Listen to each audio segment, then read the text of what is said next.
যতদিন পর্যন্ত মুখে দাঁড়িয়ে না রাখতে পারবেন ততদিন পর্যন্ত নিজেকে আহলে হাদিস পরিচয় দিবেন না। যতদিন পর্যন্ত সিগারেট ছাড়তে না পারবেন ততদিন পর্যন্ত নিজেকে আহলে হাদিস পরিচয় দিবেন না। যতদিন পর্যন্ত সুদের লেনদেন ছাড়তে না পারবেন ততদিন পর্যন্ত নিজেকে আহলে হাদিস দাবি করবেন না। যতদিন পর্যন্ত বাড়িতে পর্দা চালু করতে না পারবেন ততদিন পর্যন্ত নিজেকে আহলে হাদিস দাবি করবেন না। যতদিন পর্যন্ত ঘুষের লেনদেন ছাড়তে না পারবেন ততদিন পর্যন্ত নিজেকে আহলে হাদিস দাবি করবেন না। যতদিন পর্যন্ত বাড়ি থেকে সিনেমার বাক্স ছড়াতে না পারবেন ততদিন পর্যন্ত নিজেকে আহলে হাদিস দাবি করবেন না। আহলে হাদিস দাবি করা তো সস্তা না যে বুকে হাত বাঁধলাম, রফুলিয়া দান করলাম, জোরে আমিন বললাম আর আমি আহলে হাদিস হয়ে গেলাম। এত সস্তা, এত সস্তা নয়। সুতরাং সতর্ক হতে হবে, সাবধান হতে হবে।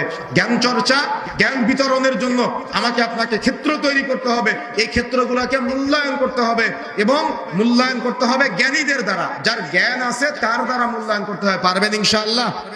অন্তত মৃত্যুর আগে এই চেষ্টাটা করেন। আপনার জ্ঞান বিতরণের যে চেষ্টাটা আপনি করে যাবেন, আপনার কাছে এটা ক্ষুদ্র মনে হতে পারে, কিন্তু রাসূলুল্লাহ সাল্লাল্লাহু আলাইহি ওয়াসাল্লাম বলছেন আপনার মারা যাওয়ার পরে আপনার আমলনামায় সাদাকায়ে জারিয়ার এই প্রজেক্ট চলমান থাকে। যে প্রজেক্ট আপনি রেখে গিয়েছেন, এমএলএম বিজনেস বুঝেন, যত লোক ঢুকাবেন তত পার্সেন্টেজ বাড়ে, এগুলো তো হারাম, সুদের লেনদেন। এটা যদি বুঝেন তো আল্লাহর সাথে একটু আপনি ব্যবসা করেন, সে ব্যবসাটা হলো নেকি, যত বেশি বৃদ্ধি করা যায়।